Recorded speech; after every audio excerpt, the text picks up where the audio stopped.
Amy, now in control of her body again, turns back to look at me. Amy, stop! He didn't kill me! Drankos was the one screwing up his mind! What are you doing? Love and revenge take no prisoners, my dear Natsuki. You're insane! She's right, you really are insane, you know that? Sometimes you need to be creative in order to get results. Much like I had to be creative when I tinkered with Natsuki's emotions. What? Yes, after a gentle push from me, Hali admitted the truth behind Amy's death. Just as he revealed those finer details of her demise, I took it upon myself to simply amplify some of those hurt emotions and direct all that anger toward Hali. You're the reason I blurted that out? So that was you the entire time? No wonder I felt like I lost control. So not only did you mess with his mind, but you messed with mine too? Precisely my point. Admittedly, tinkering with emotions such as love and anger were my sister's specialty. Although I think I'm starting to get the hang of things. Love, such a pointless emotion. I did away with such feelings a long time ago.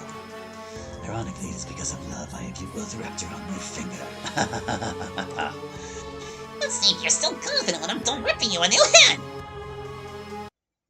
Natsuki lunges at her, but Amy moves away and pinches her where where her shoulder meets her neck. Natsuki falls to the floor unconscious. What did you do to her? I'm not going to let things end this way, Hali. This is unacceptable. And now, Hali, I hereby discharge you from your duty. Before I can say anything, my face is introduced to Mr. Bat one last time.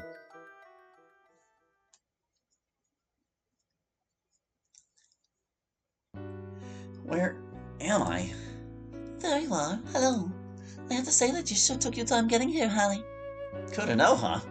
The one and only. There, standing in the middle of the room, is Kotonoha Higurashi. You asked if you'd get to see me again when you died, right? Well, here I am. I run over to her without hesitation. That smug grin of hers gives way to tears as she embraces me. I return the favor, holding her like I could easily lose her again. I can't hold back my own tears as I feel her warmth. I miss you. I know. I missed you too. Time hasn't been very kind to you, has it? No. She lets go of me after a while, and I hesitantly do the same. She takes a few steps back. Hali, you've really gotten yourself in a heap of trouble this time. I know. Don't worry. It's not your fault, I'm well aware of that. A lot of people have fallen for no less throughout history, whether he was involved or not. You mean Tarankos? Mary told you as much as she could, didn't she? So, now you know. Derry, my mom, my aunt, my grandmother, and myself were descendants of the Dark Interlopers, specifically descendants of blood traders who turned their back on that twisted cult. My whole family was ashamed of that dark secret, and yet we still did our best to live normal lives. It seems like misfortune always has a way of showing itself in the worst ways. Koto, I'm sorry things turned out the way they did, Hali. I wasn't in a good headspace when I pulled that gun out on Jojiro. You were terrified. He barged in like a psychopath. I don't think anyone would have been able to stay calm in that situation. I suppose you're right. Still, though, I feel as though I might have survived if I hadn't been so hasty. There's a cold silence between us before Kotonoha speaks again. I understand that you were angry, even furious at Jojiro for what he did. I don't blame you. Even now, I still hate him with a burning passion. But to see him have this effect on you to the point you would murder him... No, Koto, please, I didn't know what else to do. Please, you have to understand. It was that twisted freak poisoning my mind. I'm not angry at you, Hali, so don't cherish the thought. I think the phrase you're looking for was perish the thought. I just said that Tarankos and Jugral used those feelings to manipulate you the way they did. Jugral? You mean the Omen guy? Wait, so then you saw all that? I did. I know you're not entirely at fault here, so I'm not angry at you. I never was.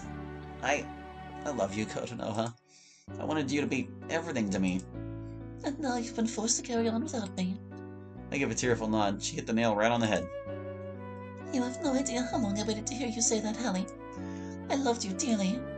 I would have liked nothing more than to have been your girlfriend, or even wife if things worked out in our favor.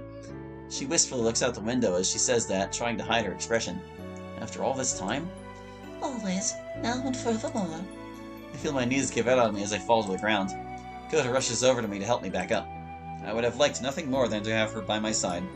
To hear her say all this to me, not only is it a dream come true, but also a cruel reminder that it'll never happen.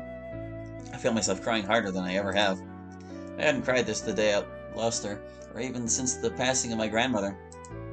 Kotonoha just holds on to me as I cry on her shoulder. She nuzzles herself against me, gently stroking the back of my head.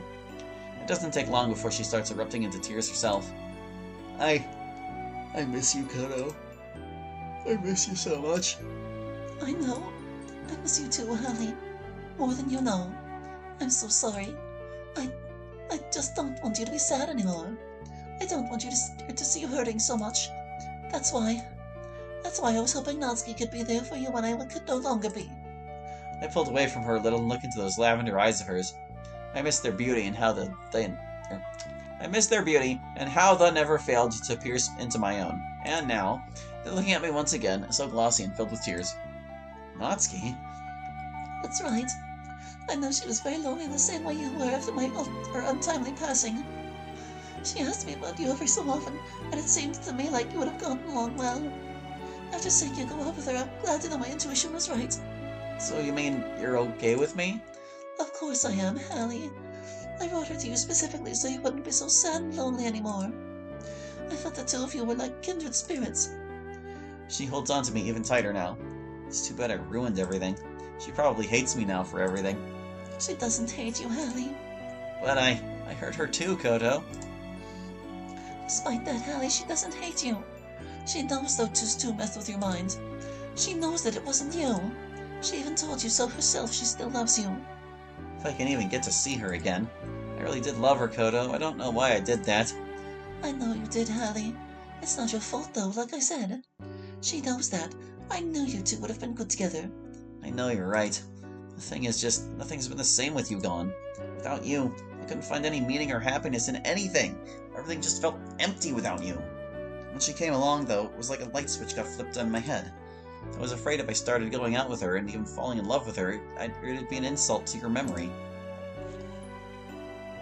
No better than if I forgot about you. I never wanted to make you angry or sad that I forgot you. I know it sounds stupid, but that's what it felt like to me. I even admitted it to Yuri, breaking down and crying in front of her. I know you'd never want to insult my memory, but at the same time, you have to keep moving forward with your life. You wouldn't be forgetting about me, Hallie, and I'd never be angry or sad about you trying to move forward. I just want you to be happy and live a long, fulfilled life, Hallie. Sadly, I just can't be there in person to enjoy it with you. Her voice becomes very shaky and her years start to take over.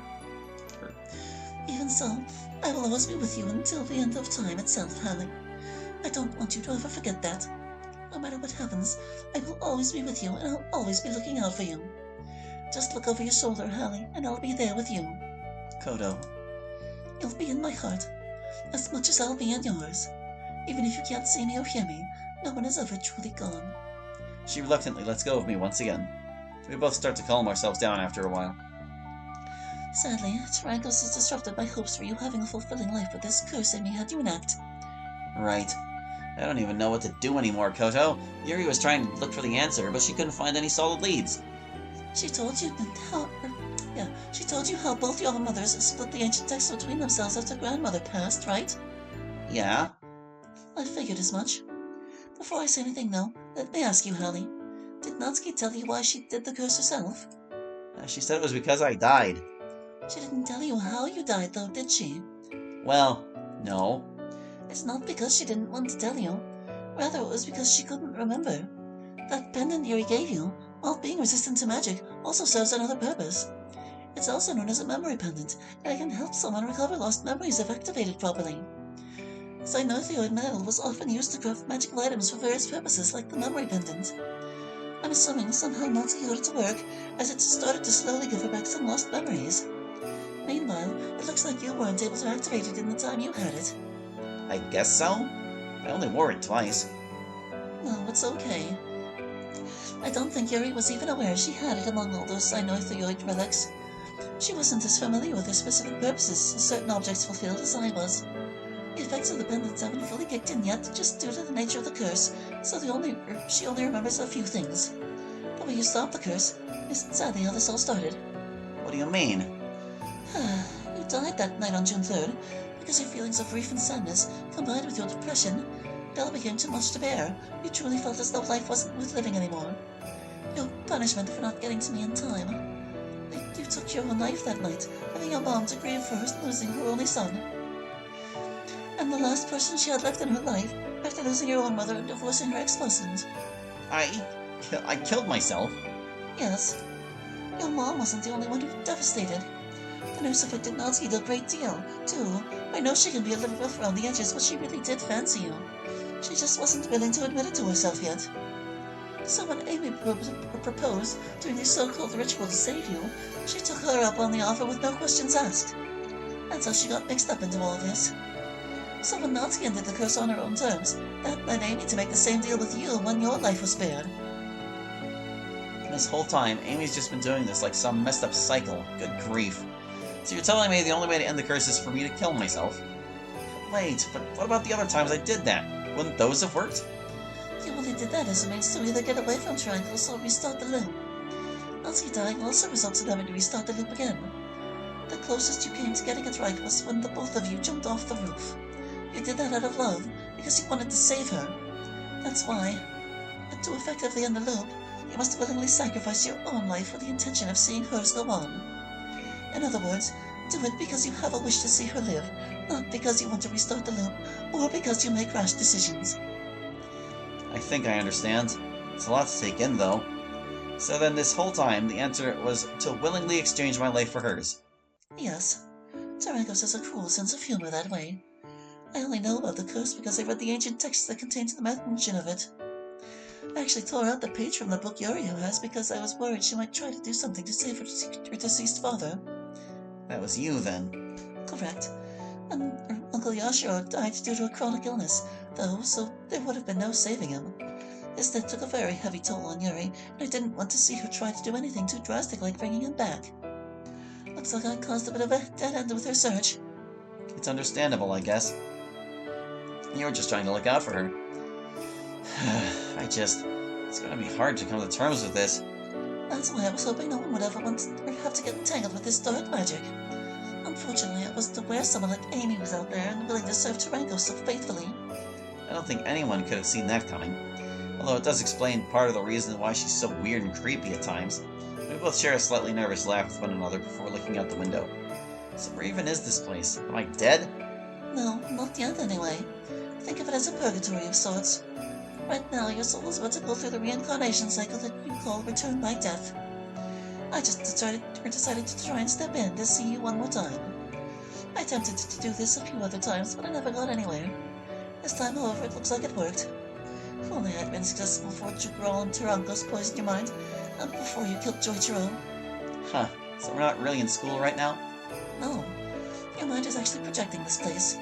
I'm only here as a bit of a guest, you might say. This looks a lot like the classroom where you held me, right after I broke down about Joichiro's text messages, don't you think? To be honest, all the classrooms in that school look the same to me after a while. Huh? Am I wrong, though? Koto playfully shoves me and sticks her tongue out at me. Oh, come now, you're ruining the moment here. We laugh to ourselves as we resume looking out the window. Kotonoha heaves a heavy sigh and she looks up at the orange sky. It's almost time for me to go now, Hallie. I don't want to leave you in, but I'm kind of pushing my luck here enough as it is. I don't want you to go, but I understand. At least now I can properly say goodbye to you, Koto. It'll never truly be goodbye, Hallie. It's just as I said, no one is ever truly gone. Wherever there's a meeting, a parting is sure to follow. How long that parting may be, that is entirely up to you. In other words, Hallie, it's never truly goodbye, and we will see each other again. Someday. Until that day comes, I will never forget how happy you made me feel on those days together. I'll be waiting here, faithfully, for you. Yeah, I guess you're right. There's a gleam of triumph in her eyes as she looks at me once more. I'm sure Natsuki might be able to figure something out now that she has the pendant. Likewise, Yuri and Mayo are still there with the rings. For now, though, I might not be physically there with you, but you have to be strong. Not just now, but for the future once this is all over. You just have to keep holding on. I love you, Kotonoha. I love you, Hallie. Farewell for now. She looks wistfully at me, almost ready to cry again. My body acts on its own as I embrace her one last time. She returns the favor and we both start crying again. Come, stop your crying, it will be all right. Just take my hand, hold it tight. I'll protect you from all around you. I will be here, don't you cry. Huh, I remember that movie. I think that was one of the things we ended up talking about to break the ice. I don't know what that movie was. That was such a long time ago. I take on of her hands in mine, while I hold on to her even tighter as she continues singing. This bond between us can't be broken. I will be here, don't you cry, 'cause you'll be in my heart. Yes, you'll be in my heart from this day on, now and forevermore. I have no idea what that song is, and I don't think I would want to sing it anyway. I melt into Konoha's embrace as I feel my consciousness fade away once more.